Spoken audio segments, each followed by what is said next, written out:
घटना बहुत पुरानी है। काशी में एक ब्राह्मण फकीर आया जिसके पास एक शिष्य था। उस शिष्य की यह खासियत थी, वो औरों से अधिक श्रद्धावान, दृढ़ निश्चय वाला और सहनशील व्यक्ति था। उस ब्राह्मण फकीर की खाने की हर व्यवस्था वही शिष्य करता। ब्राह्मण को जब भी भूख लगती, वह शिष्य भी छाटन करके उसके खाने का प्रबंध उसी समय करता।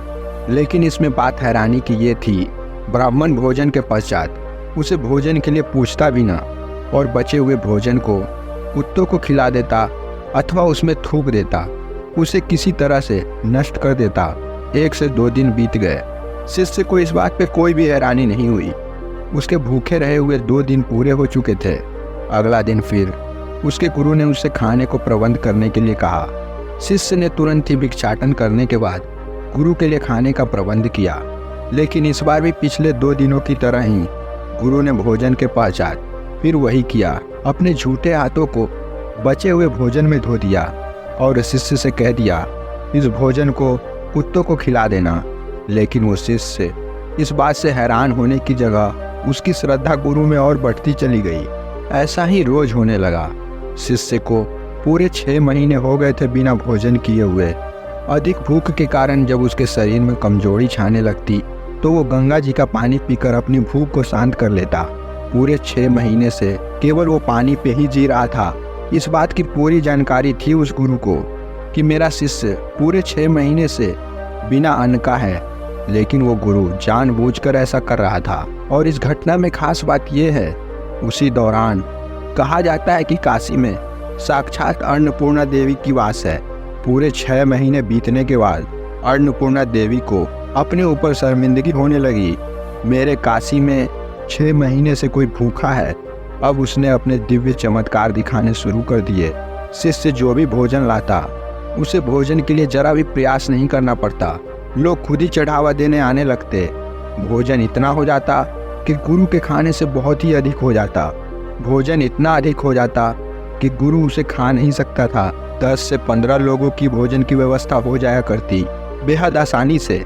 लेकिन वो गुरु और भी उद्दंड होता चला गया। वो भोजन के पश्चात सारे भोजन को कुत्तों के बीच फेंक देता। जब अन्नपूर्णा ने ये कुक्रिया को देखी, अगले दिन उसने अपने दिव्य चमत्कार से फिर से 10 से 15 लोगों की भोजन की व्यवस्था कर दी।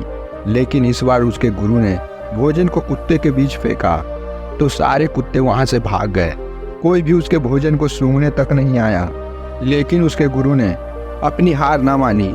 उसने वहीं उसी भोजन पे पेशाब कर दिया ताकि मेरा शिष्य इस भोजन को ग्रहण न करे।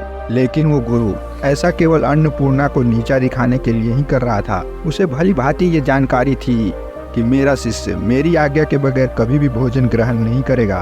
अन्नपूर्णा ने अपनी हार मान ली और वो चले गए शिव जी के पास। अन्नपूर्णा ने सारी घटना शिव जी को बता दी। काशी में एक फकीर ब्राह्मण आया है जो अपने शिष्य को करीब 6 महीने से भी अधिक दिन से भूखे रखा हुआ है। उसने अब तक एक भी अन्न ग्रहण नहीं किया। जब उसे भूख लगती है, वो गंगा के जल से अपनी त्रास मिटा लेता है। हे महादेव, अगर आपने उसकी मदद नहीं की तो काशी पे से मेरा वास हट जाएगा। मेरा अस्तित्व काशी से समाप्त हो जाएगा। भगवान शिव को भी उस ब्राह्मण शिष्य की चिंता होने लगी। वो भी भेष बदलकर ब्राह्मण शिष्य के पास गए। शिष्य से भगवान शिव ने कहा, तुम्हारा गुरु बहुत ही उद्दंड है। ये लो, मैं तुम्हारे लिए भोजन लाया हूँ, इसे तुम ग्रहण कर लो। तुम्हारा गुरु तो केवल स्वार्थी है, वो केवल अपनी चिंता करता है। उसने भोजन ग्रहण कर ली है, तुम भी ग्रहण कर लो।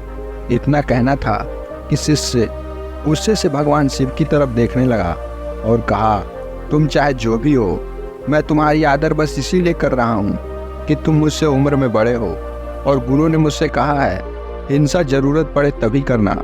अगर इससे एक भी आगे तुमने मेरे गुरु की निंदा की तो फिर मैं अपनी गुरु की आज्ञा तोड़ दूंगा। अगर तुम मुझे मार लेते, अगर तुम मुझे 10 गालियां दे देते, वो मुझे बर्दाश्त थी। लेकिन मैं गुरु की निंदा अपने मुख के सामने कभी नहीं सुनूंगा। मैं तुम्हें सम्मान पूर्वक कहता हूँ, यहाँ से अपने अन्न को लेकर चले जाओ। मुझे तुम्हारे द्वारा कोई भी अन्न ग्रहण नहीं करना। अंततः शिव अपने असली रूप में आ गए और उससे कहा, मैं तुम्हारी भक्ति से बहुत प्रसन्न हूँ, मांग लो जो तुम मुझसे चाहते हो। शिष्य ने भगवान शिव से कहा, आपसे वर मांगने के लिए मैंने ये कठिन तपस्या नहीं की है। मुझे आपसे कुछ भी नहीं मांगना। मैं अपनी गुरु भक्ति में ही संतुष्ट हूँ। मेरे गुरु जो भी मुझे देंगे मेरी खुशी उसी में है। भगवान शिव वहीं से अंतर ध्यान हो गए और उसके गुरु के समक्ष प्रकट हुए। उसके गुरु ने भगवान शिव को प्रणाम किया। भगवान शिव ने उसके गुरु से कहा, तुम्हारे शिष्य की गुरु भक्ति से मैं अति प्रसन्न हूँ। भगवान शिव ने उसके गुरु से कहा, मैं आपके शिष्य से बहुत ही प्रसन्न हूँ। इसकी गुरु भक्ति अद्वितीय है। मैं इसे कुछ वर देना चाहता हूँ, लेकिन ये बिना आपकी आज्ञा से मुझसे वर भी नहीं लेना चाहता। आप इसे अनुमति दें। गुरु ने भगवान शिव से कहा, मैंने इसे कभी भी किसी से मांगने को नहीं सिखाया, लेकिन ब्राह्मण के लिए भिक्षाटन उसका धर्म है। जिस प्रकार शेर को किसी की हिंसा करने में कोई पाप नहीं लगती, उसी तरह से ब्राह्मण को भिक्षाटन करने में कोई पाप नहीं लगती। लेकिन इसके अलावा मैंने इसे किसी के समक्ष कुछ भी मांगने की आज्ञा नहीं दी है। इतना कहकर गुरु मौन हो गया। भगवान शिव अंतर ध्यान हो जाते हैं और आकाशवाणी होती है, जब तक काशी में तुम्हारे जैसे भक्त रहेंगे तभी तक ये काशी टिकी रहेगी। और मैं तुम्हें ये वरदान देता हूँ, तुम चाहे अन्न ग्रहण करो या न करो, तुम्हारा ये शरीर नष्ट नहीं होगा। तुम्हारी इच्छा मृत्यु होगी और आज से तुम्हारा नाम हरिकेश होगा, अर्थात शिव के हृदय। तुम्हारे जैसे अद्वितीय भक्त जब तक इस काशी पे रहेंगे तब तक सभी भक्तों की मनोकामना पूरी होगी। इतना कहकर आकाशवाणी शांत हो गई। दोस्तों, ये कहानी सच्ची और पौराणिक है। इस कहानी का एकमात्र उद्देश्य और सीख यही है कि जब भी हम अपने निश्चय पे दृढ़ हो जाते हैं तो भगवान भी हम लोगों से छिपे नहीं रह सकते। तो संसार के तुच्छ लक्ष्य कौन सी बड़ी बात है। अगर आपके निश्चय में दृढ़ता होगी तो आपको कितनी भी बड़ी सफलता क्यों ना हो, वो मिलके ही रहेगी। उम्मीद करता हूँ ये कहानी आपके लिए उद्देश्यमय, ज्ञानमय और ज्ञानवर्धक रही होगी। मिलते हैं नई कहानियों के साथ नए वीडियो में।